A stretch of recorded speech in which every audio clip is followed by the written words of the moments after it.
Sebelum kami mulai materi yang akan kita sampaikan pada sore hari ini insyaAllah dan besok subuh dengan tema yang sama, cuma ada sesi 1, sesi 2, solusi keselamatan dan kebahagiaan. Saya ingin menyampaikan Bapak Ibu sekalian, terutama bagi yang sudah sepuh dan para asatidzah, saya duduk di sini bukan karena lebih tahu daripada Anda semuanya atau ingin menggurui, sama sekali tidak. Tapi kita ingin menjalankan firman Allah Subhanahu wa taala, fadzakir fa inna dzikra tanfa'ul mu'minin. Saling memberikan peringatan karena peringatan sangat bermanfaat bagi orang-orang beriman. Dan bagaimana baginda Nabi alaihi salatu wassalam bersabda, ad-dinun nasiha, agama ini isinya semuanya nasihat.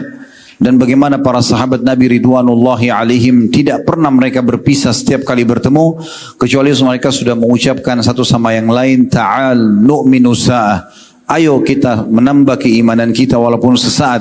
Walaupun mereka hanya saling membacakan surah Al-Asr saja. Wal Asr, demi waktu yang sangat terbatas, waktu kalian di muka bumi ini. Innal insana lafi khusr. Terlalu banyak manusia dalam keadaan rugi dan menyesal nanti di hari kiamat. Illal ladzina amanu wa amilus shalihat. Kecuali orang yang sibuk dengan iman dan amal-amal saleh mereka. Wa tawassaw bil haqqi wa tawassaw bis sabr. Saling mewasiatkanlah kebenaran ini dan saling mewasiatkan dan mengingatkanlah agar bersabar di atas kebenaran ini. Inilah teman-teman sekalian yang harusnya kita fahami bersama-sama. Kita bukan di sini duduk dan mengatakan diri lebih tahu dari yang lainnya, tetapi kita sedang ingin saling membagi, saling memberikan nasihat, saling mengingatkan. Dan perlu teman-teman tahu, yang paling pertama mengambil manfaat dari materi seperti ini adalah pemateri sendiri. Kami akhirnya bisa mengecas iman kembali, mengingat kembali ilmu-ilmu yang pernah dipelajari. Dan tentu juga bagi Bapak Ibu hal yang sama. Kalau ada yang didengarkan nanti sesuatu yang sudah diketahui, maka mengulangi ilmu bagian daripada ibadah. Bahkan mengulang-ulangi ilmu bagian daripada tarsikh atau pemantapan terhadap ilmu itu sendiri. Sehingga dia makin membuat kita konsisten untuk mengamalkannya dan menghafalnya. Nah, ini sebuah nikmat yang luar biasa yang harus kita syukuri. Maka saya mengajak diri saya dan Bapak Ibu sekalian untuk ikhlas dulu kepada Allah Subhanahu wa taala. Kalau tadi ada yang datang di sini karena seremoni saja, ingin meramaikan majlis, atau testimoni saja hanya karena ingin mengetes majelisnya bagus gak, materinya bagus gak, atau hanya sekedar diajak oleh teman, atau karena kebetulan lewat, atau hal-hal yang lainnya, maka coba diubah niatnya sebelum kita mulai, ikhlaskan karena Allah Subhanahu wa taala agar semua detik-detik kita duduk di sini akan bernilai pahala di sisinya. Dan ikhlas berarti sesuatu yang dikerjakan murni hanya berharapkan atau mengharapkan wajah Allah Subhanahu wa taala. Baik Bapak Ibu sekalian, kita akan mulai dengan sebuah pembukaan untuk memahami dulu judul kita. Solusi keselamatan dan juga kebahagiaan. Siapa di antara kita teman-teman sekalian yang tidak ingin selamat? Selamat ini kalau saya paparkan ada dua bagian. Selamat untuk mendapatkan apa yang menjadi target kita. Misalnya seseorang ingin menikah, ingin bekerja, ingin mencapai sebuah prestasi dan dia berhasil. Makanya biasa diucapkan selamat ya karena berhasil mencapai target yang dia inginkan. Atau selamat juga bisa masuk dalam masalah selamat dari sesuatu yang membahayakan dia dan dia tidak jadi tertimpa. Orang tidak jadi terkena bencana, curian, pencurian, penipuan atau apa saja. Maka dianggap itu juga sebuah keselamatan. Siapa di antara kita yang tidak berharap setiap kali apa yang dia inginkan dia bisa raih? Dan siapa di antara kita teman-teman tidak berharap setiap kali ada permasalahan yang dia akan hadapi di hadapan matanya, dari hal yang kecil sampai hal besar dia langsung menemukan solusinya? Itu masalah keselamatan. Disimpan dulu di samping, kita masuk ke potongan kebahagiaan. Siapa juga teman-teman yang tidak ingin kebahagiaan? Juga sama. Dia bisa dipandang dari dua sisi. Kebahagiaan sisi yang pertama adalah pada saat kita berhasil mencapai apa yang kita inginkan. Rasanya bahagia sekali. Kalau kita mencapai apa yang kita inginkan, target apapun, maka kita merasa hati kita senang, bahagia, tentram, dan kita merasa sebuah prestasi sangat besar sudah diraih. Maka itu kebahagiaan yang akan kita kenang sepanjang hidup kita. Atau Allah selamatkan kita dari segala macam mara bahaya. yang akhirnya kita bisa meraih kebahagiaan justru karena kita selamat dari mara bahaya tersebut. Saya yakin kita semua sepakat tidak ada satupun yang menolak, pasti dia ingin selalu selamat dan juga ingin bahagia.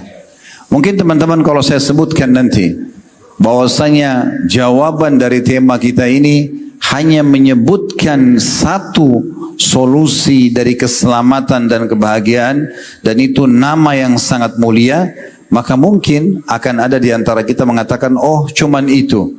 Justru ini yang akan membuat nanti kita memaparkan panjang lebar, karena banyak di antara muslimin belum memahami makna, nama, dan zat yang akan kita sebutkan. Solusi dari semua keselamatan, baik itu mencapai target dan semua kebahagiaan, mencapai target, atau selamat dari segala macam mara bahaya, dan juga akhirnya kita bahagia karena selamat tidak ditimpa masalah tersebut, hanya satu, Allah.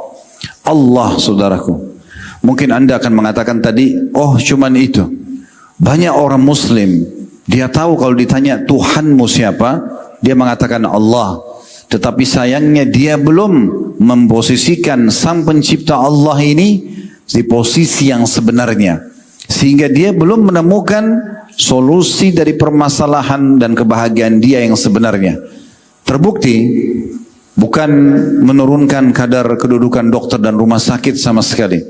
Tetapi berapa banyak muslimin di saat mereka sakit, yang muncul di benaknya pertama adalah dokter dan rumah sakit, bukan Allah. Sering kali yang terjadi, mereka selalu cari obat apa ke obat apa, dokter siapa ke dokter siapa, tanpa melibatkan sebenarnya siapa yang telah menciptakan dia, yang menciptakan penyakit itu, yang menciptakan obat-obatnya dan memberikan kesembuhan. Itulah Allah subhanahu wa ta'ala.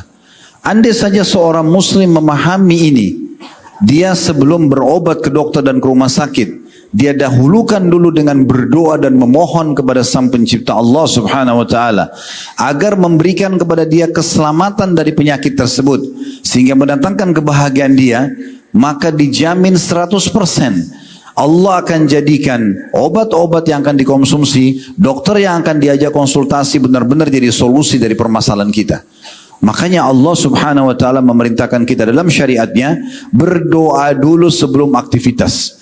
Berdoa artinya memohon dan melibatkan sang pencipta Allah di awal aktivitas kita. Berdoa sebelum makan, berdoa sebelum tidur, berdoa sebelum berpakaian, berdoa sebelum masuk kamar mandi, sebelum keluar rumah, sebelum biologis, kita bicara yang halal di sini. Sebelum semua itu, kita memohon dan melibatkan Allah subhanahu wa ta'ala. Baru kemudian kita ikhtiar di alam manusia ini.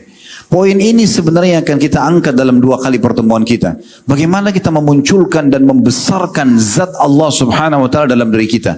Materi kita berkisar dalam masalah akidah. Sadarilah teman-teman sekalian, 13 tahun dari 23 tahun masa dakwah Nabi SAW itu di fase Mekah. 10 tahun pertamanya di Mekah itu semuanya berisikan masalah akidah. Belum ada perintah jihad, belum ada perintah puasa, belum ada perintah-perintah ibadah-ibadah yang besar. Salat pun, kejadian Isra Mi'raj itu terjadi di tahun 11 masa kenabian. Di 10 tahun awal, apa dakwah Nabi SAW? Penanaman tentang ini. Bagaimana setiap sosok muslim yang akhirnya lahirlah figur seperti Abu Bakar, Umar, Uthman, Ali, Talha, Zubair, dan sahabat-sahabat yang sangat kokoh secara keimanan. Padahal di masa itu belum banyak media dan termudahkan seperti kita sekarang. Transportasi masih sangat terbatas. Al-Quran pun masih turun beberapa ayat. Tapi bagaimana mereka bisa sangat kokoh di saat itu dan muncul figur-figur pemimpin seperti nama-nama tadi yang kita sebutkan. Karena penanaman akidahnya, pengenalan terhadap Tuhannya Allah subhanahu wa ta'ala betul-betul tertanam dalam hatinya. Nabi SAW mengatakan dalam sabda beliau yang masyhur, Qur Rabbi Allah thumma istaqim. Kunci daripada kesemua keselamatan dan kebahagiaan adalah ikrarkan dengan lisanmu, fikirkan dengan fikiranmu, yakini dengan hatimu, aplikasikan dengan anggota tubuhmu. Tuhanku Allah, pencipta, pemilik, penguasa yang mengatur segala sesuatunya adalah Allah. Kemudian istiqamahlah, ikuti perintahnya, nikmati yang dihalalkan dan jauhi semua yang dilarang. Itu kunci daripada semua keselamatan. Berapa banyak umat muslim yang tidak faham, selain tadi contoh kalau dia sakit yang ciptakan dia Allah, yang ciptakan penyakitnya Allah, yang bisa memberikan kesembuhan hanya Allah. Begitu juga dengan nikmat. Sebenarnya kalau kita sedang ada nikmat, yang ciptakan kita Allah, yang ciptakan nikmat itu. Apapun sifatnya, makanan enak, pakaian yang nyaman dipakai, pasangan hidup yang menyenangkan, keturunan misalnya yang menyenangkan dan seterusnya, itu yang menciptakan mereka Allah, yang bisa mempertahankan hanya Allah. Ini dasar sekali dalam bahasan agama kita. Tetapi sayang masih banyak di antara muslimin yang tidak faham ini. Terbukti mereka masih banyak menggantungkan nasib dengan benda-benda mati, dengan jimat, pergi kepada dukun-dukun, menganggap pohon keramat, dan menunjukkan tidak ada keyakinan mereka kepada Allah Subhanahu wa Ta'ala. Perhatikan bagaimana Nabi SAW ajarkan kepada kita dalam hadis yang diriwayatkan oleh Tirmidzi. Kata Nabi SAW yang artinya, mintalah segala sesuatunya kepada Tuhan kalian Allah sampai kepada tali sendal kalian. Umar bin Khattab dalam sebuah athar disebutkan pernah sendalnya putus. Maka dia mengangkat tangan ke langit sambil mengatakan, ya Allah, sendal saya putus, gantikanlah. Minta sendal dari Allah. Pertanyaan sederhana, apakah anda selama ini sudah pernah mengamalkan hal-hal yang seperti ini? Hal kecil pun minta kepada Allah Subhanahu wa Ta'ala. Jangan teman-teman sekalian kita minta kepada Allah hanya kalau sudah kena penyakit kronis nggak bisa sembuh, utang yang sudah melilit, sudah hampir sampai pada tingkat dipenjarakan misalnya, sudah miliaran baru kemudian mau sholat malam dan seterusnya. Kenapa tidak dari awal kita melibatkan Allah Subhanahu wa Ta'ala? Dalam pembukaan ini kita akan sampaikan sebuah kisah nyata disebutkan, dinukil kisah seorang salafus saleh. Beliau dulu mau mengadakan perjalanan, beliau punya income harian, dapat harian. Dan pada saat dia pulang satu hari ke rumahnya, istri dan anaknya menunggu lalu bertanya, adakah makanan buat kami hari ini? Tokoh kita ini tidak disebutkan namanya dalam kisah-kisah ini, tapi dikatakan kisahnya sahih, atharnya sahih. Dia mengatakan, hari ini saya tidak dapat pekerjaan. Hari ini saya tidak dapat pekerjaan.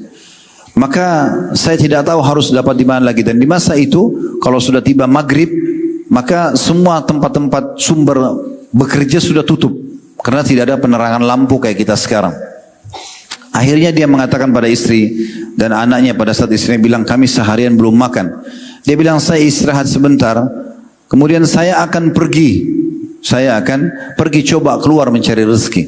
Dia istirahat di awal malam, kalau kita sekarang mungkin jam 10, jam 11 malam. Di masa itu orang semua sudah tidur.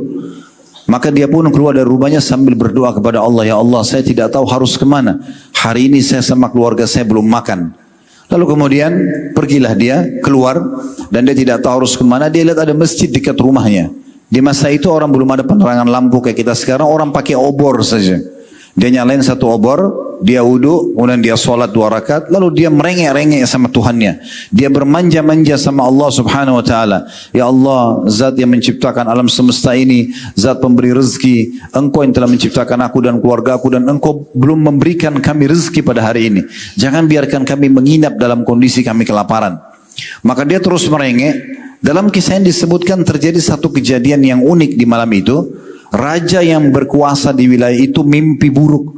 Dia mimpi menghadapi kematian, melihat siksa kubur, melihat neraka, dan dia ketakutan raja ini. Kemudian dia bangun dan dia terkaget, lalu kemudian dia mengambil beberapa kantong dinar emasnya dan dia berkata, ya Allah, aku telah merasa bersalah dengan kesalahan-kesalahanku masa lalu, aku ingin mensucikan diriku. Tolong mudahkan untuk aku untuk membersihkan dosa-dosaku dengan bersedekah dari harta ini di malam ini. Kemudian dia pun keluar tanpa ada pengawal, lalu kemudian dia jalan, subhanallah, waktu dia lewatin masjid yang tadi ada orang miskin ini, kudanya berhenti di situ dan dia pun turun. Dia penasaran, kenapa harus saya turun di masjid ini, dan hatinya tergerak mau ke masjid itu. Dia pun masuk dalam masjid, kemudian dia mendengar tadi doanya orang miskin yang memohon-mohon makanan hari itu. Dia biarkan sampai selesai berdoa, lalu kemudian dia berkata begini, saya sudah dengar tadi doa yang anda sampaikan. Dan perlu anda tahu, saya ini adalah raja yang berkuasa di sini. Maka saya sudah niat malam ini untuk bersedekah. Saya minta kepada Allah ditunjukkan orang yang tepat. Saya merasa anda orang yang tepat. Maka ini sedekah saya, tolong diterima.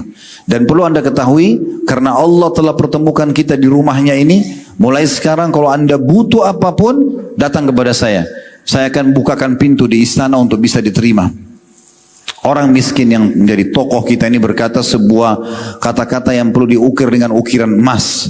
Dia mengatakan, kalau seandainya saya butuh lagi satu waktu, saya tidak akan menghubungi Anda. Tapi saya akan menghubungi Allah yang telah menggerakkan Anda datang kepada saya. Lihat dan ambil benang merah dari kisah ini. Bagaimana sebenarnya seseorang yang kuat sekali hubungannya dengan Allah Subhanahu wa ta'ala. Dia yakin Tuhannya itu ada. Dan betul-betul meyakini asma wa sifat. Nama-nama dan sifat Allah yang mulia. Allah itu sami' maha mendengar. Allah itu basir maha melihat. Allah itu alim maha mengetahui. Ya. Dan Allah itu raqib, selalu mengawasi. Ya. Dan tidak ada yang luput dari Allah Subhanahu wa ta'ala. Maka orang akan selalu berada di zona yang sangat aman. Karena apapun yang sedang dia hadapi dari nikmat hanya bisa dipertahankan oleh Allah. Apapun ujian yang sedang datang hanya bisa diberikan solusi oleh Allah. Tinggal teman-teman sekalian, kalau kita mau tahu bagaimana jawaban yang datang dari Allah Subhanahu wa ta'ala, fahamilah Allah telah membuat sebuah sistem biasa disebut dengan sunnatullah. Sistem yang sudah Allah buat. Sistemnya adalah kalau kita lapar, kalau kita mengatakan, ya Allah saya lapar, hilangkan lapar saya. Allah sudah membuat sistem laparnya tidak hilang spontan. Tapi Allah membuat dengan sistemnya, kita bisa mendapatkan makanan, muncul ide, atau ada orang yang memberikan kepada kita makanan, lalu kita mengunyahnya dulu, proses melalui gigi, dikunyah, kemudian ditelan melalui tenggorokan, masuk di usus, diproses, baru laparnya hilang. Ini namanya sistem yang Allah buat. Maka setelah itu baru hilang lapar kita. Betul juga pada saat sakit, kita konsul sama dokter, minum obat, kemudian kita menemukan ada dosis yang diberikan, kemudian kita sembuh setelah itu. Itu namanya sistem yang Allah SWT berikan. Allah Azza wa Jal tidak akan melemparkan obat dari langit pada saat kita mengatakan, ya Allah saya sakit sembuhkan. Tetapi Allah Subhanahu wa ta'ala akan mempertemukan kita dengan ide atau orang-orang yang bisa menjadi penyebab kita sembuh karena doa kita kepadanya. Misal kita sudah berdoa malam hari tahajud, kalau semoga Allah berikan kita solusi dari permasalahan yang sedang kita hadapi. Kemudian besok pagi kita ngobrol sama teman atau seseorang kerabat yang kita temui atau siapa saja, tidak sengaja kita sebutkan penyakit yang sedang kita alami. Kemudian dia mengatakan, oh setahu saya ada dokter yang cocok, yang bagus di sana. Kita pun pergi ke sana, kita konsultasi cocok, resepnya cocok, maka kita sembuh. Pastikan bukan karena dokter dan resep yang menyembuhkan, tapi itulah efek daripada doa yang kita panjatkan. Ini sebuah dasar sekali, hal yang dasar yang harus benar-benar difahami teman-teman sekalian. Orang yang menggantungkan nasibnya pada makhluk, maka tidak akan mendatangkan manfaat apapun kecuali sangat sedikit. Kita boleh dalam pembukaan kita juga merenungi bagaimana sabda Nabi alaihi salatu wassalam berhubungan dengan masalah ini.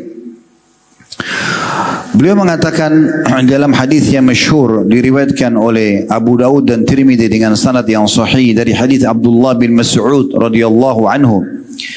Beliau mengatakan sallallahu alaihi wasallam, "Man nazalat bihi faqatun fa anzalaha bin nasi lam tusadda faqatuh."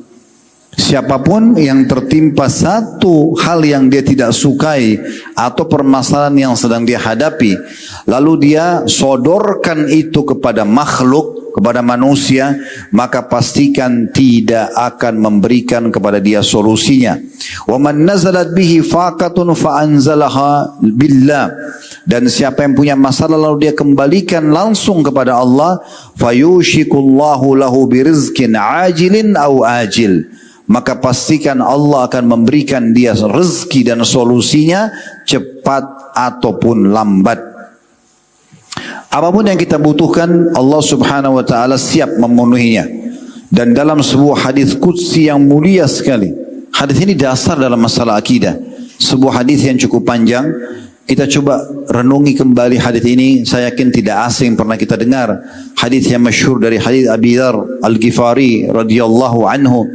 Beliau mengatakan bahwasanya Nabi SAW yarwihi an Rabbih Azza wa Jal, menukil dari Tuhannya Allah Azza wa Jal, hadis qudsi, annahu qal, bahwasanya Allah berfirman, Ya ibadi, inni haramtu dhulma ala nafsi wa ja'altuhu bainakum muharraman fala tadhalamu. Wahai hamba-hambaku, aku telah menjadikan kezaliman itu haram atas diriku. Aku tidak akan menzalimi kalian. Dan aku jadikan juga haram di antara kalian. Maka jangan kalian saling menzalimi. Itu pesan pertama. Pesan kedua dalam hadis ini, ya ibadi, wahai hamba-hambaku, kullukum dhallun illa man hadaituhu fastahduni ahdikum. Kalian semuanya sesat, tidak punya panduan, tidak punya tuntunan hidup, kecuali yang aku berikan petunjuk kepadanya. Maka mohonlah petunjuk itu hanya kepadaku, aku akan berikan petunjuk kepada kalian. Jadi kita butuh apapun, wudu, solat, atau langsung berdoa, mohon kepada Allah subhanahu wa ta'ala. Ini dikuatkan juga dalam hadis Bukhari, di mana Nabi SAW kalau menghadapi masalah apapun, maka beliau selalu yang paling pertama dilakukan, solat.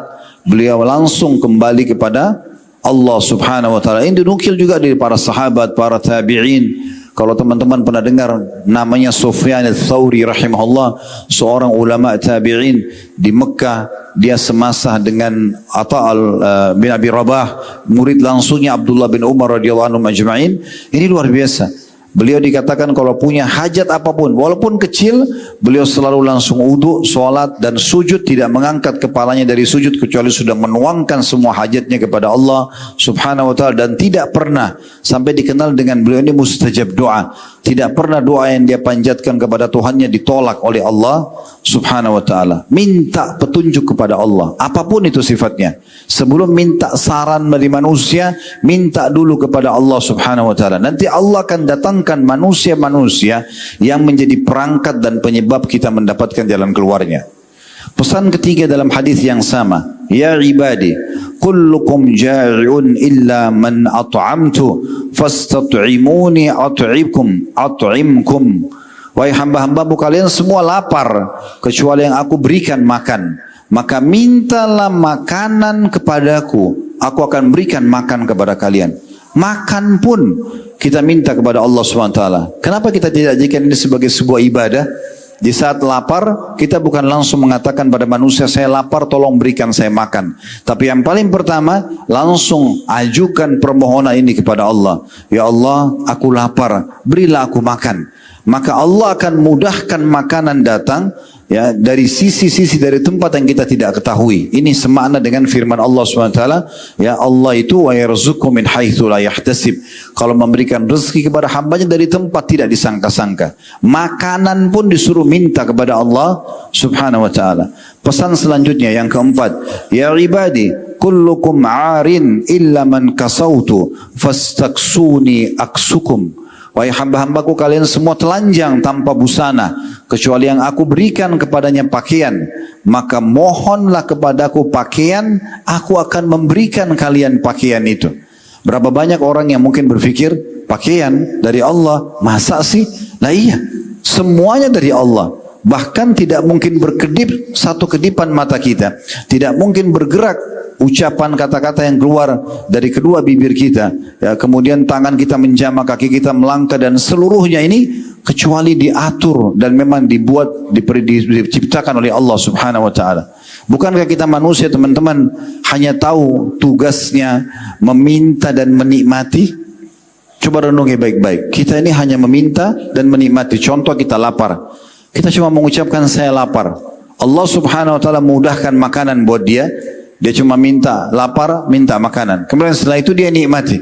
Oh, ini asam, ini pedas, ini enak, ini manis, ini gurih, ini nikmat. Setelah makanan itu lewat ukuran sepertiga dari jari tangan dia saja, dari telunjuk dia, ke tenggorokan, dia sudah tidak ada ikut campur atau andil lagi di makan itu. Siapa di antara kita, teman-teman, yang mengatur komposisi vitamin-vitamin dan nutrisi di makanan yang dia konsumsi, untuk ini menjadi zat ini zat besi, ini vitamin B, ini vitamin D, dan ini vitamin A, dan seterusnya? Tidak ada sama sekali. Saya pernah lihat sebuah karya ilmiah, penelitian ilmiah menunjukkan bagaimana luar biasanya anatomi manusia. Tubuh manusia itu digambarkan oleh para ilmuwan, saking dahsyatnya mereka menggambarkannya dan sulitnya mereka menggambarkan, rumitnya sistem yang ada itu. Mereka bilang kalau ada makanan yang masuk dikonsumsi oleh manusia, maka ibaratnya tubuh manusia itu seperti satu pabrik yang sangat besar dengan ada jutaan lift, bukan satu dua, yang siap pada saat makanan itu masuk, maka terpecah-pecah masing-masing di liftnya dan difungsikan, dibawa ke area yang dan zona yang memang sudah ditunjuk oleh Sang Pencipta. Kemudian setelah itu yang tidak dibutuhkan dikeluarkan dalam bentuk kotoran dan dibuat ada satu sistem, mau nggak mau kotoran itu kita akan buang. Kalau kita tidak buang kita akan sakit, supaya manusia itu bisa selamat. Sebuah sistem yang luar biasa yang sudah cukup harusnya menyadarkan kita memang ada Pencipta yang mengatur semua itu. Selanjutnya, pesannya yang keenam atau yang kelima tepatnya, ya ibadi innakum tukhti'una bil-laili wan-nahar wa ana aghfirudz dzunuba jami'a fastaghfiruni aghfir lakum. Wahai hamba-hambaku, kalian semua berbuat salah dan pelanggaran di malam dan di siang hari, dan akulah satu-satunya yang bisa memaafkan kesalahan-kesalahan kalian semuanya. Mohon maaflah kepadaku, aku akan maafkan kalian. Pesan selanjutnya, jadi kalau kita salah, yang paling pertama mohon maaf kepada Allah Subhanahu wa taala, baru mohon maaf kepada manusia, ya. Astagfirullah, baru kita minta maaf walaupun kita salah berbuat salah pada manusia, karena sebenarnya yang melarang kita berbuat kejahatan itu pada manusia adalah Allah Subhanahu wa taala. Kemudian dikatakan selanjutnya pesannya yang keenam, ya ibadi innakum lan tablughu dharri fatadurruni wa lan tablughu naf'i fatanfa'uni. Wahai hamba-hambaku, kalian tidak akan pernah bisa mencelakakanku, ya, dan kalian juga tidak akan bisa memberikan manfaat kepadaku. Ya ibadi, pesan yang ketujuhnya, lau anna awwalakum wa akhirakum wa insakum wa jinnakum kana ala atqa qalbi rajulin wahidin minkum ma zada dhalika fi mulki syai'a. Ketahuilah wahai hamba-hambaku, kalau seandainya yang pertama saya ciptakan dan yang sampai terakhir saya ciptakan dari seluruh jin dan manusia, mereka semua berkumpul dan hati mereka semuanya sama, ala atqa rajulin wahid, atau ala atqa qalbi rajulin wahid, semuanya bertakwa levelnya sama. Anggap kita semua miliaran manusia, miliaran jin, semua level takwanya sama dengan Nabi Muhammad SAW. Apa kata Allah SWT? Ma zada zalika fi mulki syai'a. Tidak akan menambah sedikit pun dari kerajaanku. Gak ada pengaruhnya, walaupun kalian semua baik. Ya ibadi law anna awwalakum wa akhirakum wa insakum wa jinnakum ala kana ala afjari qalbi rajulin wahid ma naqasa dhalika min mulki syai'a.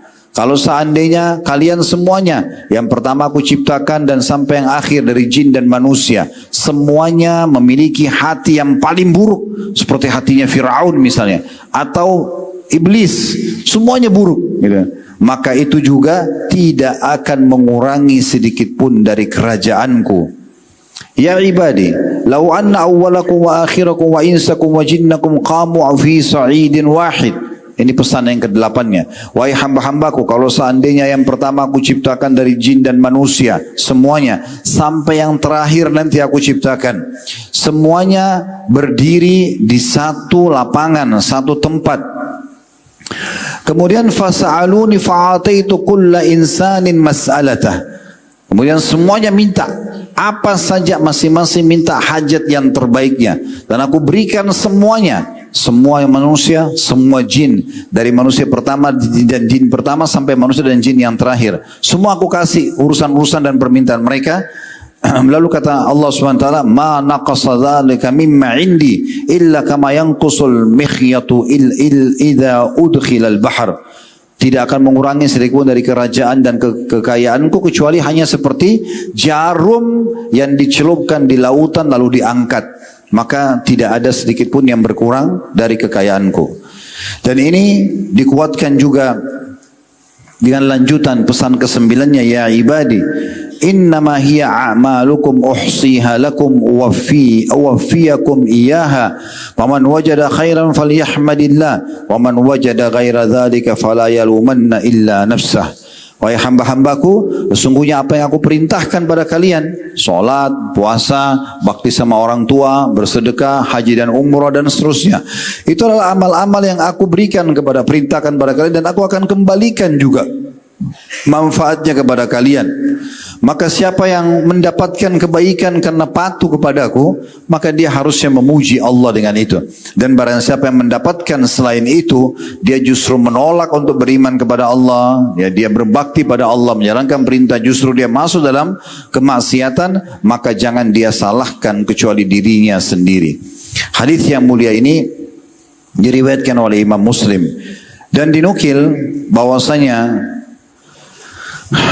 Sa'id rahimahullah bin Musayyib berkata, kana Abu Idris Al-Khulani, ini salah satu tabi'in, ulama tabi'in yang lain, Abu Idris rahimahullah seorang yang sangat soleh, idza haddatsa bihadzal hadits jatha ala rukbatai. Kalau dia baca hadis ini dan dia sering mengulang-ulanginya, maka setelah membaca dia pun berlutut di atas kedua lututnya, karena dia meyakini benar sebenarnya dia diciptakan oleh Allah yang selalu mengawasi dia, dan apapun harusnya dia menggantungkan kepada Allah subhanahu wa ta'ala. Dan kita tahu juga hadis Ibnu Abbas yang masyhur, sebuah hadis yang sahih diriwayatkan oleh Imam Ahmad dan juga Tirmidzi, di mana Nabi SAW bersabda kepada beliau, ya gulam inni u'allimuka kalimat, hai anak kecil, aku ajarkan kepadamu kalimat-kalimat, ya, dalam beberapa riwayat lain fahfadha, hafallah dia, ihfadillah yahfaduk, jaga selalu hubungan baikmu dengan Allah, Allah akan menjagamu. Ihfadillah tajidhu tujahak, selalulah jaga hubungan baikmu dengan Tuhanmu, maka engkau akan temukan dia selalu berada di hadapanmu. Idza sa'alta fas'alillah, kalau kau minta sesuatu, hanya minta kepada Allah. Jadi manusia itu hanya pelengkap saja. Minta dulu kepada Allah, nanti Allah akan gerakkan dan datangkan tadi manusia sebagai perangkat dan penyebab terpenuhi kebutuhan kita. Wa idza sta'anta fasta'in billah, kalau minta tolong hanya minta tolong kepada Allah. Wa'lam annal ummata idza ijtama'at ala an yanfa'uka bi syai'in lam yanfa'uka illa bi syai'in qad kataballahu lak. Ketahuilah kalau seandainya umat ini semuanya berkumpul atau satu umat berkumpul untuk memberikan kepadamu manfaat, memberikan kepadamu sesuatu yang kau sukai, maka tidak akan sampai kepadamu kecuali yang sudah Allah catatkan untukmu. Wa in ijtama'u ala yadurruka bi syai'in lam yadurruka illa bi syai'in qad kataballahu 'alaik. Dan kalau mereka semua berkumpul untuk menyusahkanmu, membahayakan, menimpakanmu sesuatu yang berbahaya, maka tidak akan menimpahmu kecuali yang sudah Allah catatkan terhadapmu. Rufi'al aqlam wa jaffatis suhuf, telah kering semua pena-pena yang dipakai tulis takdir, dan juga telah diangkat pena-pena menulis takdir, dan juga telah kering catatan di Lauhil Mahfuz. Ini semua teman-teman sekalian memberikan gambaran, diantaranya adalah bagaimana kita harus hanya bergantung kepada Allah subhanahu wa ta'ala. Allah lah solusi dari segalanya. Allah lah sumber kebahagiaan kita. Dan tidak ada puncak kebahagiaan dari seorang hamba setelah dia bergantung kepada Allah subhanahu wa ta'ala. Nabi Muhammad SAW sampai pada level beribadah kepada Allah bukan lagi mengejar keutamaannya. Kalau anda beribadah masih mengejar fadilahnya apa sih? Saya dapat apa kalau sholat malam? Saya dapat apa kalau sedekah? Saya dapat apa kalau haji? Ini levelnya masih standar. Orang boleh melakukan itu karena memang Allah SWT menjanjikan semua keutamaan dari semua ibadah. Tidak ada satupun ibadah kecuali dijanjikan keutamaan. Apa yang anda akan dapatkan sudah disampaikan. Tetapi kalau orang sudah sampai pada tingkat level akidahnya sangat bagus, dia menghadirkan Allah subhanahu wa ta'ala dalam semua lini kehidupan dia. Dia yakin Allah selalu mengawasi dia, Allah tempat dia bergantung, Allah tempat dia memohon, meminta perlindungan, maka dia beribadah bukan lagi mengejar keutamaan, tapi sudah betul-betul karena menjalin hubungan baiknya sama Allah dan juga sebagai tanda syukurnya. Itulah yang disebutkan dalam riwayat Bukhari pada saat Nabi SAW bangun sholat malam, kemudian kaki beliau pecah-pecah, Dan ditanya oleh Aisyah, kenapa anda lakukan ini ya Rasulullah? Bukankah dosa-dosa anda yang lalu dan yang akan datang sudah dimaafkan? Jawaban Nabi, bukan beliau mengatakan karena saya ingin mengejar keutamaan solat malam. Karena solat malam itu doa mustajab misalnya. Atau akan menjadi saksi nanti pada hari kiamat dan seterusnya. Tapi beliau mengatakan, afala akunu abdan syakura. Apakah aku tidak bisa menjadi seorang hamba yang bersyukur? Karena hubungan baik sama Allah SWT sudah terjalin. Allah itu akan terus menjaga hambanya yang menjaga hubungan baik dengannya. Praktekin resep ini teman-teman. Pastikan semua keselamatan dan kebahagiaan akan kita dapatkan. Bahkan pada hal-hal kecil pun kita akan temukan Allah akan mudahkan semua urusannya. Mari kita renungi sama-sama bagaimana Allah memperkenalkan tentang dirinya dalam banyak ayat Al-Quran. Di antaranya yang sangat masyhur dalam surah Al-Hasyr surah nomor 59 ayat 23 sampai ayat 24. Kita harus lebih banyak merenungi tentang nama-nama dan sifat Allah ini, lalu kita terapkan dalam kehidupan kita. Allah mengatakan, huwallahu alladzi la ilaha illa huwal malik. Dialah Allah yang tidak ada pencipta, tidak ada penguasa, tidak ada yang memiliki, tidak ada yang menghidupkan dan mematikan kecuali Dia, sang raja yang sebenarnya. Di sini ulama menekankan tentang masalah sang raja yang sebenarnya, maksudnya sang raja yang tidak ada awal dan akhirnya, raja selamanya dan tidak akan pernah terkalahkan, tidak ada penyaingnya dan tidak ada sekutu bersamanya. Itu makna sang raja. Dan ini tidak akan mungkin dimiliki oleh manusia. Pasti raja-raja dunia, raja-raja manusia akan punya saingan-saingan, akan banyak yang akan berusaha menjatuhkan dia dan ada masa di mana berakhir kerajaannya. Makanya dalam sebuah riwayat yang sahih, nanti Allah Azza wa Jalla pada saat sudah ditiup sangkakala yang kedua, sudah binasa semua makhluk di langit dan di bumi kecuali yang Allah inginkan, maka Allah mengatakan, anal malik aina mulukud dunia. Akulah raja yang sebenarnya, akulah raja yang sebenarnya. Mana raja-raja dunia?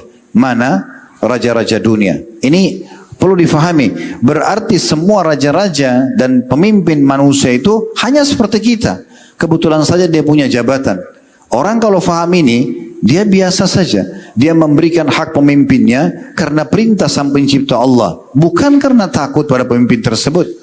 Dinukil sebuah kisah yang unik dari Salim bin Abdullah bin Umar radhiyallahu anhu ajma'in. Cucunya Umar bin Khattab, anaknya ya Abdullah bin Umar. Terkenal sangat soleh sampai dikatakan Salim ini betul-betul menciplak Umar bin Khattab dari sisi khalqiyah dan khuluqiyah. Ciptaan fisik dan juga akhlaknya. Karena orangnya sangat alim, orangnya sangat kekar tubuhnya, orangnya sangat prinsipil.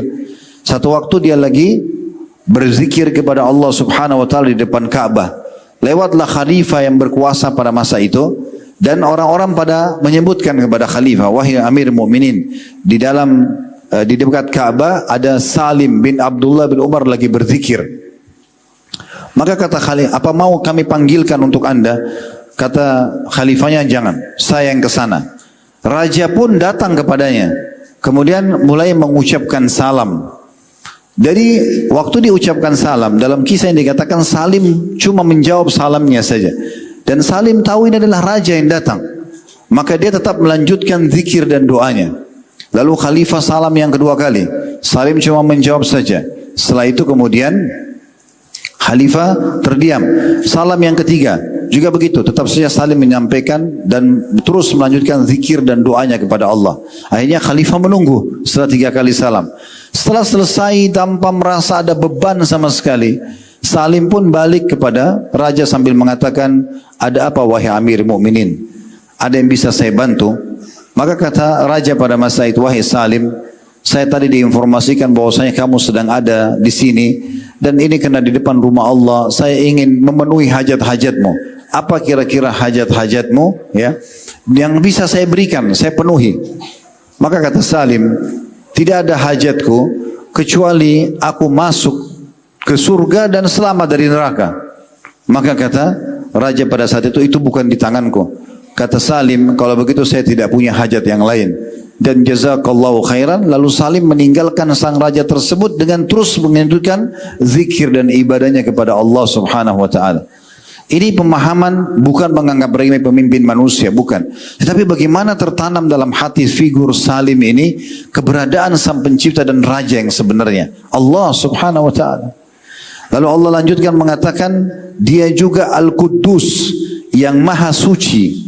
Allah tidak punya kekurangan, dan ini ulama juga mengatakan maksudnya Quddus, suci dari segala macam kekurangan ya, yang dimiliki oleh makhluk. Di antaranya makan, minum, buang air besar, buang air kecil, mengantuk, sakit, semua tidak ada. Itu dimaknakan dengan Quddus, selamat dari semua yang menghilangkan dan mengurangi kesuciannya. Ini sifat Allah subhanahu wa ta'ala. Disebutkan yang ketiga, As-Salam, yang maha sejahtera. Allah subhanahu wa ta'ala memiliki kekayaan yang tidak akan pernah habis. Dinukil dalam sebuah athar, Nabi Sulaiman alaihissalam berkata kepada orang-orang di sekitarnya. Nabi Sulaiman seorang nabi yang saleh, terkenal dengan keimanannya dan tidak asing kisahnya. Dia mengatakan, pada hari ini saya akan memberikan makan seluruh makhluknya Allah sebagai tanda syukur kepada Allah. Dia bukan ingin menyaingi Allah, justru sebagai tanda syukur kepada Allah. Tapi Allah subhanahu wa ta'ala memberikan pelajaran besar kepada Sulaiman alaihissalam dan kepada kita juga pada sore hari ini. Apa yang terjadi saudaraku seiman? Dia suruh seluruh pengawalnya dari jin dan manusia untuk masak semaksimal mungkin makanan yang bisa mereka buat. Lalu berhasillah dimasak makanan bergunung-gunung, banyak sekali. Dan setelah selesai, maka Nabi Sulaiman alaihissalam mengatakan, saya ingin memberikan makan makhluk Allah dimulai dari pasukan saya dulu. Pasukannya terbagi menjadi 3, ada hewan-hewan, ada manusia, ada jin. Maka dia mengatakan, saya akan berikan makan dulu dari pasukan burung hewan-hewan, dan dimulai dari burung-burungan saja. Lalu kemudian disuruhlah burung-burung tersebut untuk memakan masakan yang sudah disiapkan. Baru jenis burung saja, semua makanan yang dibuat oleh seluruh pengawal Nabi Sulaiman AS dari jin dan manusia, mereka bisa buat masakan yang tidak dibuat oleh umumnya orang di masa itu. Karena Nabi Sulaiman minta kerajaan yang tidak layak untuk orang sebelum dan sesudahnya.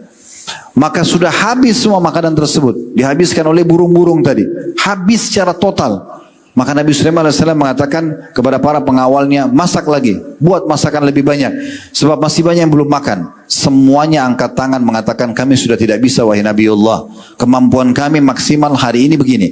Dari sekian ribu jin dan manusia, mereka tidak mampu buat lagi makanan tersebut. Maka Nabi Sulaiman mengucapkan kata-kata yang terukir. Dia mengatakan, ya, maha suci Allah, subhanallah, atau maha suci Allah yang telah memberikan makan seluruh makhluknya tanpa habis stok makanannya, tidak pernah habis. Jadi kalau teman-teman minta sama Allah, yakinlah kita sedang minta kepada zat yang maha kaya. Dalam sebuah riwayat yang sahih, pernah Nabi SAW mendatangi Bilal, dan Bilal mengeluarkan kurma yang sangat ranum dan bagus. Kata Nabi SAW, wahai Bilal, apa ini? Kata Bilal, ya Rasulullah, saya simpan buat anda. Kata Nabi SAW, hai Bilal, bersedekahlah, dan jangan pernah kau takut miskin kepada pemilik singgasana yang agung. Tidak penting menunggu saya, sedekahkan aja dulu, nanti akan datang dengan sendirinya. Allah subhanahu wa ta'ala maha benar dengan janjinya. Setiap orang bersedekah, mengeluarkan di jalannya, akan diganti oleh Allah subhanahu wa ta'ala. Allah itu maha sejahtera, dan manusia itu tidak akan dikatakan sejahtera kecuali sudah terpenuhi semua kebutuhannya, itu pun sejahteranya sangat terbatas. Tapi Allah tidak akan pernah habis stoknya. Kemudian dikatakan al-mu'min. Al-mu'min adalah yang mengaruniakan keamanan. Jadi apapun yang kita rasa tidak aman, maka Allah pemilik keamanan itu. Minta hanya kepada Allah subhanahu wa ta'ala. Walaupun di depan mata kita ini bahaya sudah sangat besar, di akal manusia sudah tidak akan mungkin selamat, maka di sisi Allah subhanahu wa ta'ala keselamatan bisa datang. Karena sifat Allah al-mu'min. Kemudian al-muhaimin, dia adalah yang maha memelihara segala sesuatunya. Jadi apapun yang kita lihat di muka bumi ini teman-teman, yang memeliharanya, yang merawatnya, pergantian siang malam, lautan, hutan, populasi hewan-hewan, manusia, tumbuh-tumbuhan, kadar air, kadar udara, dan segala macam hal, itu dipelihara oleh Allah subhanahu wa ta'ala. Kita teman-teman sekalian tidak bisa, tidak mampu sebagai makhluk untuk memelihara mungkin mayoritas apa yang kita miliki. Saya pernah subhanallah di Jakarta satu waktu mau keluar pergi pengajian, sekitar jam 9:30 pagi. Kajian kami waktu itu jam 10 pagi. Biasanya setengah jam dari rumah saya sampai ke tempat pengajian. Tapi waktu itu saya biasanya habis subuh menyiram tanaman di depan rumah. Nah, saya suka dengan tanaman-tanaman buah-buahan gitu ya. Kemudian saya pun menyiramnya. Pada saat saya lagi baru mau nyiram, biasanya saya siram habis sholat subuh. Tapi hari itu saya lupa, tidak sempat. Maka sebelum pergi saya bingung antara saya nyiram tanaman ini atau saya harus pergi pengajian. Waktu setengah jam tepat sekali untuk saya on time datang pengajian. Maka saya pun berpikir sudahlah saya siram sebentar, mungkin 2-3 menit baru kemudian saya pergi pengajian. Sementara waktu itu lagi panas terik matahari. Saya lagi siram dengan selang air ya. Tanaman tersebut lagi panas, tiba-tiba hujan. Mungkin teman-teman bisa lihat hujan tapi matahari ada ya, tanpa ada mendung. Turun hujan sebentar saja. Kemudian habis itu hujan itu tidak ada, hilang. Saya begitu hitungan detik, subhanallah. Waktu hujan turun saya berhentikan keran air, tapi cuaca masih panas. Dan seluruh taman dan seluruh wilayah Jakarta Timur waktu itu di wilayah kami tinggal, itu basah hujan dalam hitungan detik. Saya cuma bisa mengatakan Maha Suci Allah yang begitu mudahnya kalau mau memberikan sesuatu yang hitungan detik ya kepada seorang hamba. Berapa banyak orang yang diberikan jalan keluar oleh Allah karena dia bergantung pada Allah dengan hitungan sebentar saja, dan berapa banyak orang yang dibinasakan juga hanya dengan hitungan detik saja oleh Allah Subhanahu wa taala. Kemudian dikatakan Al-Aziz, dia adalah zat yang memiliki segala keagungan. Kita lihat biasanya kalau raja-raja itu pasti yang mereka dahulukan keagungan, ya penampilan dari supaya orang merasa keagungan muncul di bangunan, di pakaian, di singgasananya. Maka Allah Azza wa Jalla pemilik keagungan yang sebenarnya, karena kerajaannya sangat luas, meliputi seluruh langit dan bumi, bahkan lebih kecil, lebih besar daripada itu semuanya, ya. Sebagaimana dinukil banyak sekali riwayat tentang kemahabesaran Allah Subhanahu wa taala berhubungan dengan masalah ini. Kemudian selanjutnya Al-Jabbar, zat yang maha perkasa. Dan di sini ulama menggambarkan tentang masalah Al-Jabbar itu adalah kalau kita mau melihat sosok ya manusia ataupun hewan yang sangat kuat dan kokoh. Misal ada satu manusia mungkin yang sangat kuat, mungkin kalau dia mendorong sebuah benda bisa terdorong, atau kita saja manusia lah. Kalau kita mau lihat kekuatan kita yang Allah kasih ini, satu jari telunjuk saja sudah cukup bisa mengangkat mungkin satu kresek yang berisi 10 kilo. Saya yakin kita bisa mengangkatnya. 2 jari bisa lebih kuat, 3 jari bisa lebih kuat, 4 jari bisa lebih kuat. Kalau satu genggaman lebih kuat lagi, mungkin orang bisa mengangkat 20-30 kilo misalnya. Itu baru tulang-tulang yang kecil dan otot yang kecil ini. Bagaimana kalau orang mendorong dengan badannya? Bagaimana kalau 2 kekuatan manusia? Bagaimana kalau 10 kekuatan manusia? Kalau satu harimau dengan satu gigitannya sudah cukup untuk merobek-robek daging kita, bagaimana kalau 2 harimau, 3 harimau, 4 harimau dan seterusnya? Semua yang memunculkan kekuatan yang bisa kita lihat, batu yang keras misalnya, ya hembusan angin yang kuat, misalnya ya hempasan ombak air yang keras, misalnya contoh, semua itu teman-teman adalah bagian kecil dari sifat Jabbarnya Allah Subhanahu wa ta'ala. Allah itu maha perkasa dan maha kuasa terhadap segala sesuatunya. Kemudian dikatakan Al-Mutakabbir, zat yang paling sombong. Allah Subhanahu wa ta'ala memang salah satunya yang boleh sombong, yang lain tidak boleh. Makanya Allah SWT mengatakan sesungguhnya kesombongan adalah pakaianku. Siapa yang coba menyaingiku di situ, maka aku akan lemparkan atau aku akan menyiksanya. Ya, lemparkan api neraka atau akan menyiksanya. Lalu Allah menutup mengatakan Subhanallahi amma yusyrikun. Maha suci Allah terhadap apa yang mereka sekutukan. Apa sih yang diminta oleh manusia? Siapa yang didatangi? Dukun-dukun, batu-batu keramat, jimat-jimat, ya, atau dewa-dewa yang mereka sendiri tidak pernah bertemu, bahkan tidak tahu kekuatannya. Itu yang mau disekutukan dengan Allah Subhanahu wa ta'ala yang tidak bisa memberikan apa-apa. Orang-orang Quraisy dulu di Mekah, mereka menggantungkan nasibnya dengan patung-patung, makanya dikenal dengan masa jahiliyah, ya. Mereka yang pahat patung itu, mereka yang warnahi, mereka yang berikan nama, mereka yang taruh di tempatnya. Kemudian setelah itu mereka kalau rusak mereka perbaiki, lalu mereka panggil sebagai Tuhan sekutu-sekutu Allah. Di mana akal sehatnya? Begitu juga masa kita sekarang. Mereka gantungkan nasib dengan jimat yang digantung di badannya dengan menyatakan bisa memberikan keselamatan pada dia, atau dia mengundi nasibnya dengan benda-benda yang tidak ada manfaatnya dan tidak ada hubungannya. Seperti tradisi kita biasa mengatakan kalau tangan kanan gatal mau keluar uang, tangan kiri mau dapat uang, atau kelopak matanya kedap-kedip di atas seperti dia akan bahagia, kalau yang di bawah dia akan sedih, dan segala macam hal-hal yang tidak ada hubungannya sama sekali. Ini semua karena krisis masalah akidah. Sekarang luar biasa. Ya, orang hujan yang jelas Allah SWT yang ciptakan, Allah yang turunkan, Allah yang hentikan, pakai jasa ya orang-orang yang memberhentikan hujan, menurunkan hujan. Bahkan Nabi SAW mengatakan dalam sebuah hadis, selepas sholat subuh, waktu itu malam hari turun hujan. Lalu kata Nabi SAW, Allah berfirman, pada pagi hari ini telah tiba di pagi hari hamba-hambaku yang beriman kepadaku dan kafir kepada bintang-bintang. Dan ada juga hamba-hambaku yang beriman pada bintang-bintang, kafir kepadaku. Adapun yang mengatakan hujan turun dengan karunia Allah, maka dia beriman kepadaku dan kufur kepada bintang-bintang. Dan yang mengatakan hujan turun karena bintang ini atau bintang itu, dia telah beriman pada bintang dan kufur kepadaku. Allah Subhanahu wa ta'ala mengatur semuanya. Kenapa kita lupakan poin ini?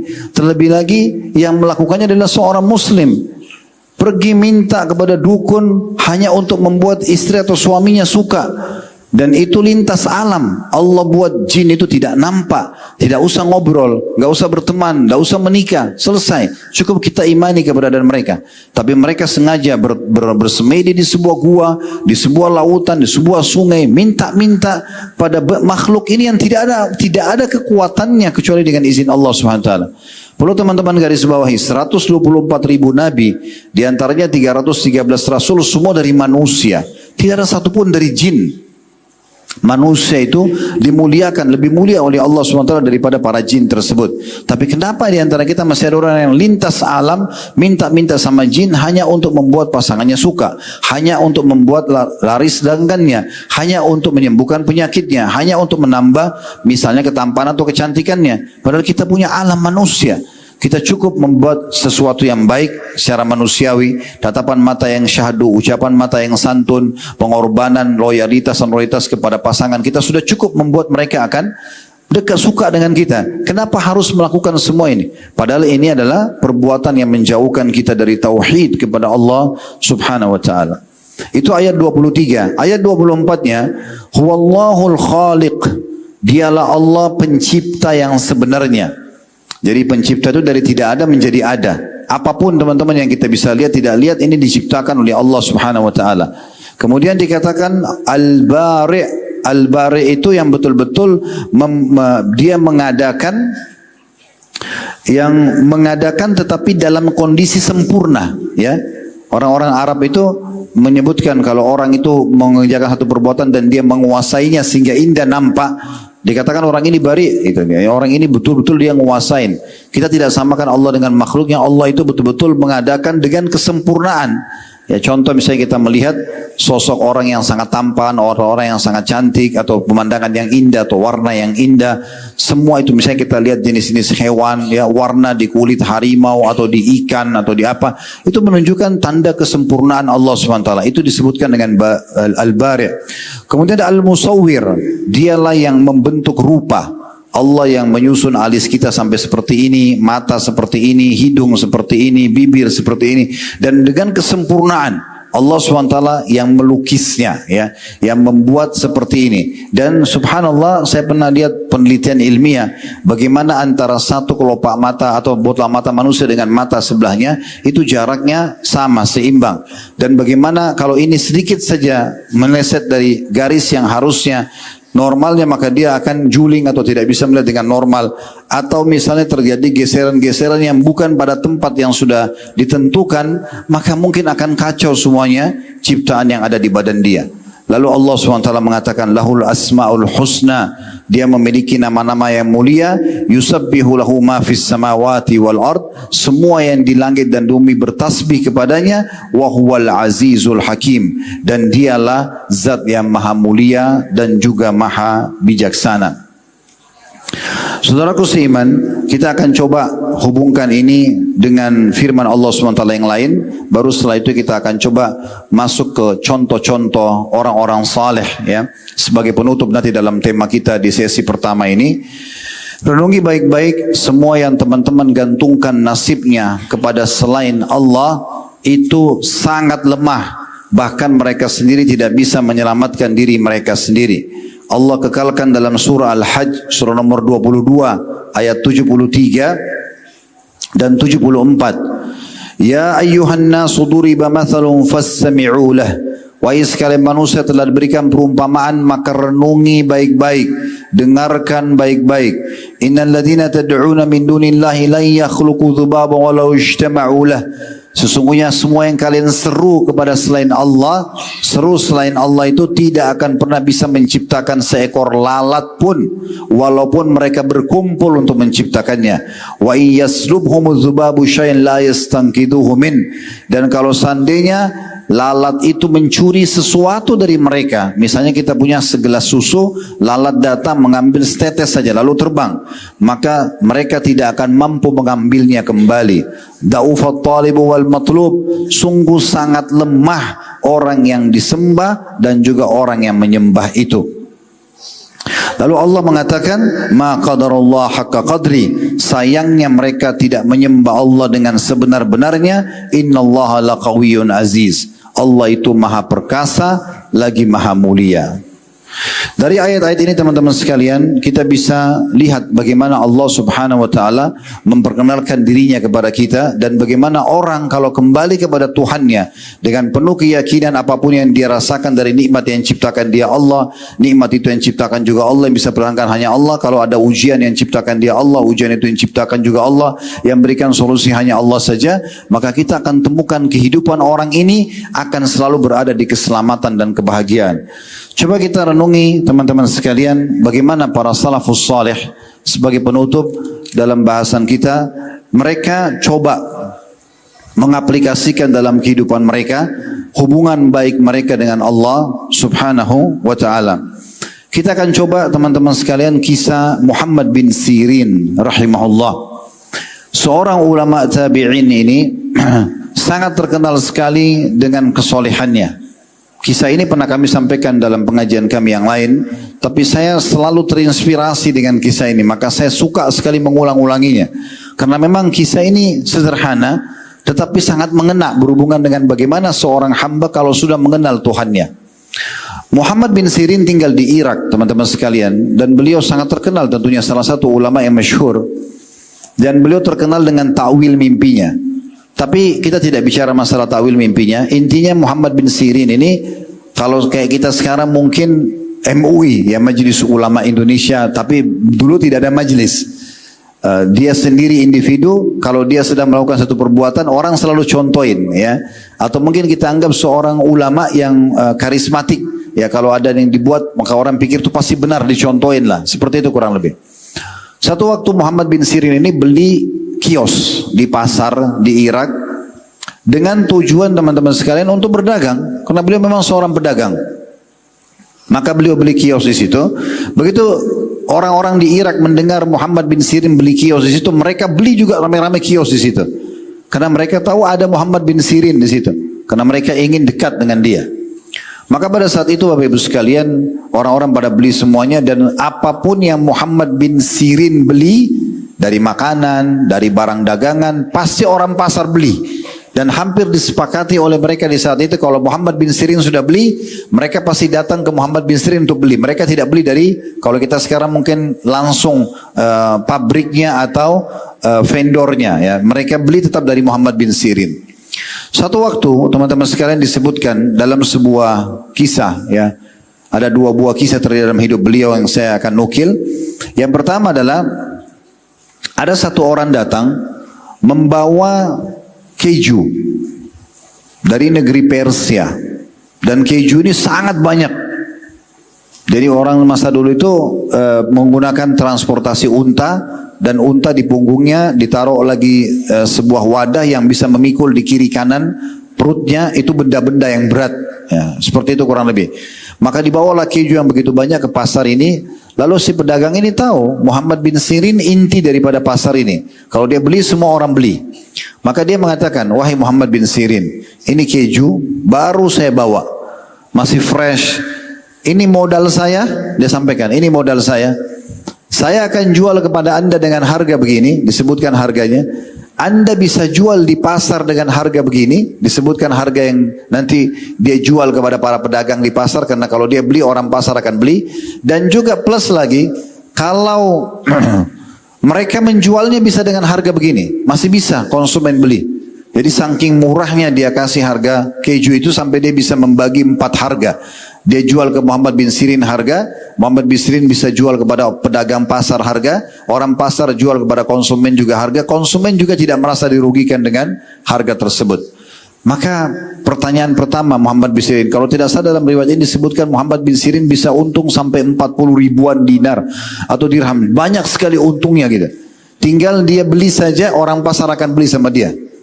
Maka pada saat itu Muhammad bin Sirin pertanyaan pertama yang muncul begini. Dia mengatakan, apakah kejumu ini halal? Orang itu mengatakan, wahai Muhammad bin Sirin, keju, susu, ya ditaruh garam, dikeringkan, jadi keju. Apa masalahnya gitu? Kenapa harus ditanya ini halal atau tidak? Kata Muhammad bin Sirin, keju ini kamu bawa dari negeri Persia. Mereka penyembah api. Mereka bukan kaum muslimin. Dan orang-orang seperti ini tidak kenal masalah halal ataupun haram. Maka saya tanya dulu, kalau kau bisa menjamin ini, dan biasanya orang-orang Persia itu untuk membuat keju itu bisa tahan lama, mereka campur dengan lemak hewan. Dan lemak hewan ini bisa saja dari hewan yang tidak disembelih atas nama selain Allah, dan juga atau menggunakan hewan-hewan yang haram seperti babi dan yang semisalnya. Maka kalau kau bisa menjamin keju ini halal dan kau bertanggung jawab depan Allah, saya akan beli. Orang itu kena ketakutan, dia bilang saya tidak bisa menjamin untuk itu. Kata Muhammad bin Sirin, kalau begitu saya tidak mau beli. Padahal jelas kalau cuma berpikir secara manusiawi, dia tinggal beli, dia bilang ini saya jamin, orang-orang beli, untung langsung dapat pada saat itu. Berapa banyak orang yang lemah imannya, begitu gampang kalau begini dia langsung jual.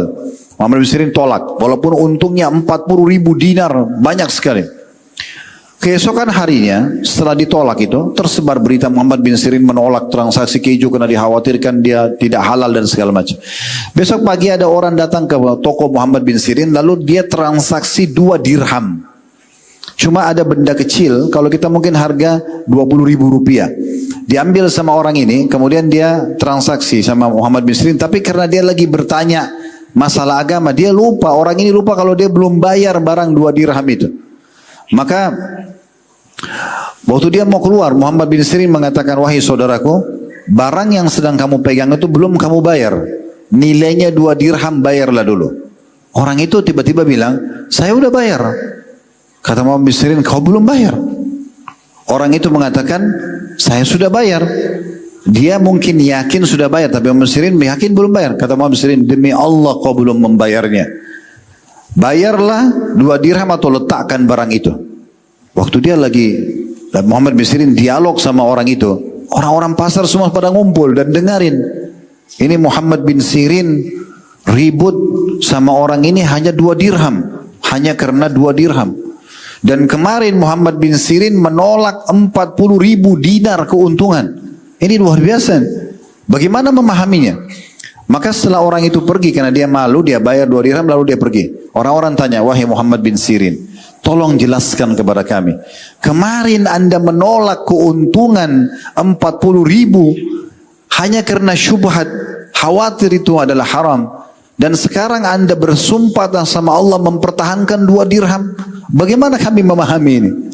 Maka apa jawaban Muhammad bin Sirin? Orang yang sudah tertanam dalam hatinya tentang tauhid, akidahnya kokoh kepada Allah Subhanahu wa taala. Dia mengatakan, "Iya, aku akan mempertahankan dan bersumpah 2 dirham tersebut karena aku tahu dia belum membayarnya, dan kalau aku membiarkan maka dia akan dihukum oleh Allah Subhanahu wa taala." Ini hal yang luar biasa. Dia lebih mendahulukan hubungan baiknya sama Allah daripada keuntungan duniawi saja. Kisah yang kedua berhubungan dengan beliau. Beberapa waktu berbeda dengan waktu ini terjadi lagi. Ada orang pedagang madu membawa barang dagangan madunya ke tempat Muhammad bin Sirin. Gentong besar, madunya asli dan harganya mahal. Sama tadi kasusnya, orang tahu Muhammad bin Sirin penentu harga pasar di situ. Orang ini datang lalu menawarkan Muhammad bin Sirin, ada madu saya mau beli enggak? Muhammad bin Sirin bilang, saya tidak ada uang cash. Semua dalam bentuk produk di toko saya. Orang itu bilang, enggak apa-apa, jatuh tempo, nanti aja baru dibayar. Maka kata Muhammad bin Sirin, kalau begitu oke, saya terima, gitu kan. Diambillah madu tersebut. Allah takdirkan sesuatu yang terjadi, madu itu belum dijual, ya. Waktu selesai akadnya, nanti akan jatuh tempo, dia belum jual hari itu. Malam hari waktu tutup toko, Muhammad bin Sirin lupa menutup gentong madu itu. Dia Jadi nggak ditutup. Besok pagi dia buka tokonya, dia temukan ada tikus di atas, di dalam madu itu, di atas bagian atasnya mati. Maka Muhammad bin Sirin waktu lihat itu, dia panggil pegawainya semua, suruh angkat gentong itu, bawa dipikul. Orang-orang pasar itu lihat barang dagangan madu baru datang kemarin, Muhammad bin Sirin mau jual kemana? Kenapa dikeluarkan dari pasar? Orang semua ikutin. Ternyata dia suruh angkat madu itu sampai ke sungai di belakang pasar. Dan dia bilang sama semua pegawainya, tuangkan madu itu semuanya. Dibuang. Waktu dibuang orang semua bertanya, Muhammad bin Sirin, kenapa madu bagus, mahal dibuang-buang begitu saja? Dia bilang, kemarin saya beli dari pedagangnya, dan semalam waktu saya tutup toko, saya lupa tutup gentongnya. Tadi pagi saya buka ada tikus di atas mati. Maka saya buang. Kata orang-orang, wahai Muhammad bin Sirin, tikus mati di atas madu. Anda tinggal sendok bagian atasnya madu, dan Anda buang. Kan selesai. Kenapa harus dibuang semuanya? Kata Muhammad bin Sirin, siapa di antara kalian yang bisa menjamin untukku bahwasanya tetesan madu mana yang tidak kena bakteri daripada bangkai tikus itu? Semua terdiam. Maka sudah, akhirnya dibuanglah madu tersebut, berhenti. Subhanallah, berjalan waktu sampai 2 pekan atau beberapa waktu, pemilik madu datang menagih. Mana uang kami? Muhammad bin Sirin mengatakan, saya belum punya uang. Kalau kau mau berikan saya tempo lagi. Diberikan tempo lagi. Qadarullah juga sama. Karena madu itu mahal, belum sempat dijual. Muhammad bin Sirin tidak punya uangnya. Barang produk dia juga belum berbentuk uang semuanya. Sampai akhirnya orang ini mengatakan, karena jatuh tempo yang kedua Muhammad bin Sirin belum bisa bayar. Dia mengatakan, kalau begitu saya akan laporkan Anda kepada hakim. Kata Muhammad bin Sirin, laporkan. Itu hak kamu. Dilaporkan saja. Dilaporkan.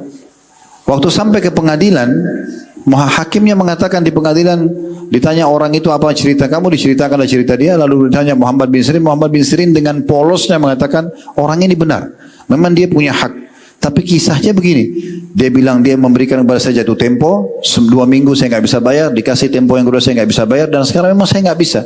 Dia bilang dia mau mengeluhkan kepada Anda, saya iyahkan, itu hak dia. Apa kata hakimnya? Kalau begitu kami terpaksa akan menahan Anda, wahai Muhammad bin Sirin. Kata Muhammad bin Sirin, tahan saya. Itu hak Anda menahan saya. Luar biasa, ditahan di penjara. Disebutkan dalam kisah ini, waktu dia masuk di penjara, kepala penjaranya berkata pada Muhammad bin Sirin, wahai Muhammad bin Sirin, saya ini penentu keputusan di penjara ini. Maka saya berikan Anda keleluasan, dan saya tahu Anda tidak salah. Anda boleh malam hari pulang ke rumah Anda, besok pagi Anda kembali lagi sampai hakim memutuskan keputusan Anda. Jadi boleh nginap sama istri sama anak, tidak usah tidur di penjarain. Apa kata Muhammad bin Sirin? Saya tidak akan mendukung Anda untuk melanggar peraturan pemerintah yang sudah ada. Saya akan tunggu di sini sampai Allah berikan jalan keluar untuk saya. Apa yang terjadi? Tersebar satu Irak kalau Muhammad bin Sirin ya rugi ya, dan ditagi dan dipenjarakan karena madu yang dimasuki oleh tikus, dan karena dia tidak mau menipu umat, maka akhirnya dibuang. Karena itu teman-teman sekalian, orang-orang pada datang menyumbang, memberikan hartanya kepada Muhammad bin Sirin, yang uang yang disumbangkan oleh umat untuk dia selamat dari penjara 2 kali lipat dari harganya madu itu. Maka dia terima dan dia bayar madu tersebut, dia keluar dari penjara dan dia bisa menjadikan modal senilai dengan madu yang sudah dibuang tadi. Bagaimana mereka betul-betul jeli sekali dalam menjaga hubungan baiknya dengan Allah Subhanahu wa ta'ala. Izinkan saya juga menambah dengan kisah yang lain. Mungkin kisah ini kisah yang masyhur dari Haji Atha bin Abi Rabah, tepatnya Atha bin Abi Rabah. Satu waktu kita tutup dengan kisah ini insyaallah, mungkin baru masuk ke pertanyaan. Atha bin Abi Rabah ini agar supaya teman-teman tahu siapa orang ini. Atha bin Abi Rabah ini muridnya Abdullah bin Umar radhiyallahu anhu, dan pernah satu kali Abdullah bin Umar datang di Mekah. Kemudian teman-teman sekalian, orang-orang pada ngurumunin beliau, nanya hukum ini, hukum itu. Abdullah bin Umar mengatakan, sungguh penduduk Mekah aneh sikap kalian. Kalian datang bertanya kepadaku sementara di tengah-tengah kalian ada Atha bin Abi Rabah. Ini orang yang sangat luar biasa secara ilmu. Langsung direkomendasikan oleh Abdullah bin Umar. Dia punya 2 kisah yang akan saya angkat, dua-duanya kisahnya dengan raja. Yang pertama kisahnya dengan Abdul Malik ibn Marwan. Maaf, kisahnya dengan Sulaiman bin Abdul Malik. Ya, Sulaiman bin Abdul Malik rahimahumullah semua. Ini juga seorang raja saleh. Sulaiman bin Abdul Malik satu waktu teman-teman sekalian pernah pergi haji dan beliau sendiri yang mengeluarkan peraturan kalau fatwa di musim haji yang boleh mengeluarkan hanya Atha bin Abi Rabah. Karena fatwa di haji ini biasa orang keliru, harus betul-betul ulama yang jeli. Di saat itu, di masa Sulaiman bin Malik tidak boleh mengeluarkan fatwa di haji kecuali Atha. Jadi semua orang kalau mau bertanya haji datang ke kemahnya Atha bin Abi Rabah. Sulaiman bin Malik datang haji bersama anak-anaknya, dayang-dayangnya, semua dari negeri Syam.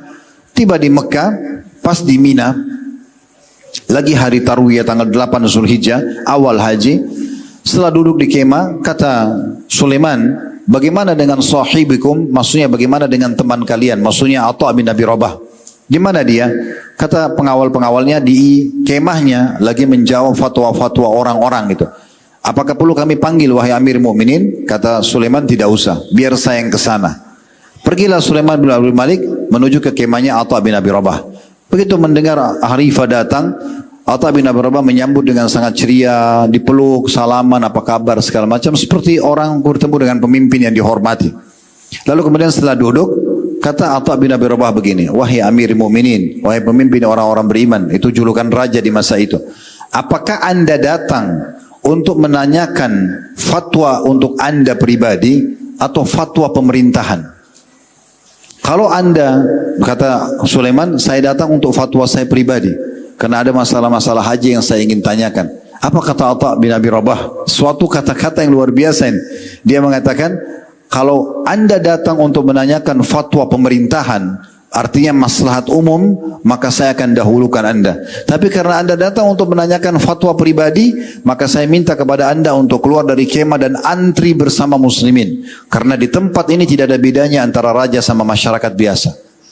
Waktu itu semua dayang-dayang Sulaiman bin Malik dengar, jengkel, ini siapa orang ini gitu? Kok bisa-bisanya ya mau menyuruh khalifah antri ke belakang hanya karena menanyakan fatwa haji, masalah pribadi dan bukan masalah pemerintahan. Tapi Sulaiman karena seorang raja yang saleh, dia juga punya ilmu agama, dia ikut antri. Terus saja dia antri dan Atha bin Abi Rabah tidak merasa bersalah. Dia terus menjawab fatwa muslimin sesuai dengan antrian. Begitu khalifah tiba, kemudian dia jawab pertanyaan khalifah, lalu khalifah pulang. Selesai. Maka orang-orang semua, anak-anaknya Sulaiman bin Malik ini merasa terganggu dengan itu. Lalu Sulaiman mengumpulkan semuanya sambil mengatakan, jangan ada yang menyalahkan orang itu, karena sesungguhnya ilmulah yang telah membuat dia mulia. Dan Allah tidak membuat saya seperti ini karena saya tidak punya ilmu. Maka jangan ada yang salahkan mereka. Ini kisah yang pertama. Kisah yang kedua yang kita tutup dengan ini teman-teman sekalian, adalah kisah dia dengan Hisham bin Abdul Malik. Saudaranya tadi Sulaiman. Satu waktu, ada satu ulama lain namanya Atha juga, tapi Al-Khurasani, dari Khurasan dia. Dia mau pergi ke istananya Hisham bin Abdul Malik negeri Syam. Pas tiba di depan istana, dia bertemu dengan satu orang yang turun dari keledai. Kebetulan Atha Al-Khurasani ini orang kaya raya, ulama besar di Atha Al-Khurasani masyhur, seorang tabi'in yang masyhur dengan ilmunya dan kekayaannya. Dia punya kereta kencana, kalau kita sekarang mungkin mobil mewah gitu ya. Dia turun dari dari kereta kencananya sama anaknya. Kemudian ada satu orang, imamahnya besar, sedikit agak kusut bajunya, keledainya itu pakai pelananya dari kayu biasa gitu ya. Terus turun dari keledainya. Lalu anaknya Atha Al-Khurasani berkata, saya belum pernah lihat ada orang sekumuh orang ini. Maka Atha Al-Khurasani, ayahnya si anak ini dari kereta kencana, mengatakan sambil lihat keluar, ini Atha bin Abi Rabah. Dia mengatakan pada anaknya, jangan pernah kau ucapkan kata-kata kepada seseorang yang menghinakannya, apalagi kalau kau tidak mengenalnya. Ini adalah Atha bin Abi Rabah, ulamanya para ulama di masa ini. Karena dia diberikan rujukan oleh para tabi'in di masa itu. Maka kata anaknya, apakah ini Atha bin Abi Rabah yang sangat masyhur dengan ilmunya dan ketegasannya? Kata Atha Al-Khurasani, iya. Lalu Atha Al-Khurasani turun dari kereta kencananya, lalu salaman dengan Atha bin Abi Rabah. Lalu mereka pun masuk sama-sama ke istana Hisham. Kata Atta Al-Khurasani menceritakan perjalanan tersebut. Demi Allah, kalau bukan karena Atta bin Abi Rabah, mungkin saya tidak akan dimasukkan ke dalam istana raja pada masa itu. Pada saat masuk ke dalam istana, semua orang bingung melihat. Karena Atta bin Abi Rabah ini teman-teman, orangnya berkulit hitam, badannya kurus, matanya satu sebelah kanan rusak, rambutnya keriting kecil-kecil. Ini bukan masuk dalam bab hinaan. Ulama menukil ini untuk menunjukkan bagaimana kemuliaan orang kalau mengenal Tuhannya, maka Allah muliakan kedudukannya walaupun fisiknya kurang gitu. Maka kata Atta Al-Khurasani, kami masuk bersama-sama dalam istana. Kalau bukan karena Atta bin Abi Rabah, saya tidak akan dimasukkan. Dan waktu masuk, maka Khalifah pun Hisham berdiri dari singgasananya menyambut Atta bin Abi Rabah, dan saya pun dipinggirkan. Atta Al-Khurasani dipinggirkan. Maka Atta bin Abi Rabah dipegang tangannya oleh Hisham, terus dikatakan, hahuna Aba Muhammad, hahuna Aba Muhammad. Ayo sini ayahnya Muhammad. Mendekatlah terus, sampai duduk di singgasananya Hisham. Waktu duduk berdua dengan Hisham, Hisham mengatakan, wahai ayahnya Muhammad, ada apa? Kenapa anda jauh-jauh dari Mekah datang ke sini? Maka kata Atta bin Abi Rabah, wahai Amir Mu'minin, sesungguhnya penduduk Mekah dan penduduk Madinah, tetangganya Allah dan tetangganya Rasulullah SAW. Penduduk Mekah beliau sebutkan tetangga Allah karena ada Ka'bah, dan penduduk Madinah karena masih ada rumah Nabi SAW dan kuburannya, walaupun sudah berbentuk kuburan, tapi dikatakan tetangga Nabi SAW penduduk Madinah. Ataya mereka, pendapatan mereka yang biasa dibagi oleh pemerintah untuk masyarakat dari hasil pendapatan negara, itu terlambat tahun ini. Tolong segerakan. Maka kata Hisham kepada penulisnya, sekretarisnya, ya, dikatakan, hai gulam, catatlah, segera alokasikan haknya penduduk Mekah dan Madinah. Ada lagi enggak ayahnya Muhammad? Kata Atta bin Abi Rabah, ada. Para mujahidin yang berperang di jalan Allah. Mereka sudah berjuang untuk mempertahankan Islam, memperjuangkan wilayah-wilayah kekuasaan kalian, mendatangkan keamanan buat masyarakat. Mereka belum menerima gaji mereka. Berikan gaji mereka segera. Maka kata Hisham, hai gulam, hai sekretaris, tulis, segera jalankan. Terus saja ditanya 4-5 permasalahan, semuanya berhubungan dengan haknya orang lain. Atta bin Abi Rabah tidak sama sekali sebutkan hajatnya, padahal dia sudah sangat dikenal oleh khalifah dan dimuliakan gitu. Setelah selesai semua hajat-hajat kaum muslimin, terakhir Hisham masih bertanya, wahai ayahnya Muhammad, ada lagi enggak yang kamu inginkan? Maka kata Atta sambil berdiri dari singgasana raja menghadap ke wajahnya Hisham sambil mengatakan, ada wahai Amir Mu'minin, bahkan itu lebih penting daripada semua apa yang saya sampaikan tadi. Kata Hisham, apa itu? Sementara orang semua dayang-dayang, menteri-menterinya lah di kiri kanan singgasananya raja itu pada memperhatikan kejadian tersebut. Siapa orang ini? Mereka belum kenal Atta bin Abi Rabah. Orangnya berkulit hitam, kakinya pincang, badannya kurus, bajunya kumuh, tapi memarah-marahi, mengingatkan khalifah tentang masalah haknya muslimin. Dan terakhir dia mengatakan, ada wahai Amir Mu'minin, ada yang lebih penting dari semua itu. Kata Hisham, apa itu? Kata dia, wahai Amir Mu'minin, ketahuilah, Allah telah menciptakan anda sendirian, lahir di muka bumi sendirian. Anda juga berbuat semua yang anda lakukan sendirian. Anda akan dihisab, anda akan meninggal sendirian, anda akan dibangkitkan sendirian, akan dihisab oleh Allah sendirian. Hati-hatilah, bertakwalah kepada Allah atas amanah-amanah ini semuanya. Ingatlah, semua ini yang ada di istana anda sekarang, singgasana, dayang-dayang, harta semua, tidak akan bermanfaat dan bisa menyelamatkan anda dari siksa kalau anda berbuat zalim. Maka bertakwalah kepada Allah. Lalu kemudian Hisham menangis sambil memegang tongkatnya dan menusukkannya atau menekankannya di karpet yang ada di situ, dan sambil mengatakan jazakallahu khairan.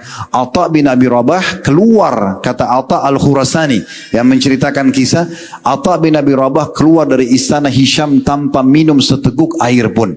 Dia keluar hanya menyampaikan hajat muslimin, mengingatkan pemimpin agar bertakwa sama Allah, lalu dia tinggalkan. Kata Atta Al-Khurasani, waktu kami sudah mau keluar dari pintu gerbang, utusan Khalifah Hisham datang mengejar, lalu menaruh uang di kantong dan memberikan kepada Atta bin Abi Rabah. Dia menolaknya sambil mengembalikan, mengatakan ini bukan hakku. Mengon dia meninggalkan istana tersebut, menunggangi keledainya yang tua lalu kembali ke Mekah.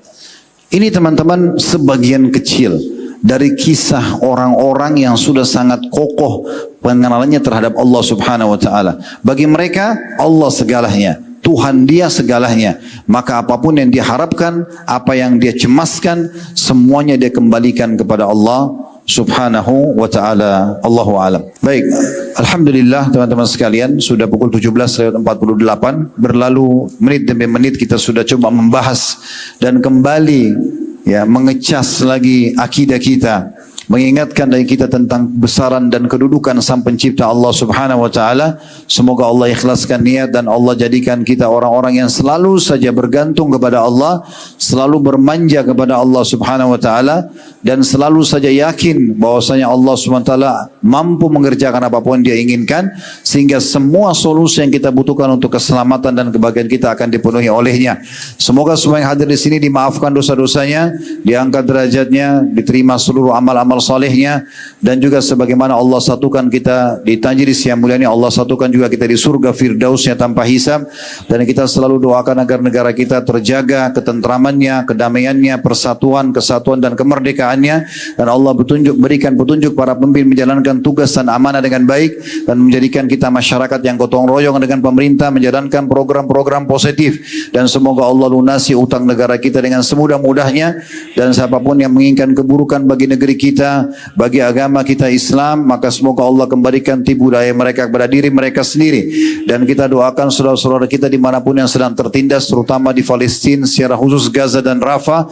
Allah semoga ikhlaskan niat mereka, terima para syuhada mereka, mulakan Islam di tangan mereka dan tangan kita semua, dan semoga Allah ikut sertakan kita bersama mereka di pahala, baik dengan doa, dengan harta, juga dengan jiwa kita. Allahumma amin. Kalau ada benar pasti dari Allah, ambil dan amalkanlah. Kalau ada salah murni dari saya, mohon dimaafkan. Subhanakallahumma bihamdika asyhadu an la ilaha illa anta astaghfiruka wa atubu ilaik. Wassalamualaikum warahmatullahi wabarakatuh.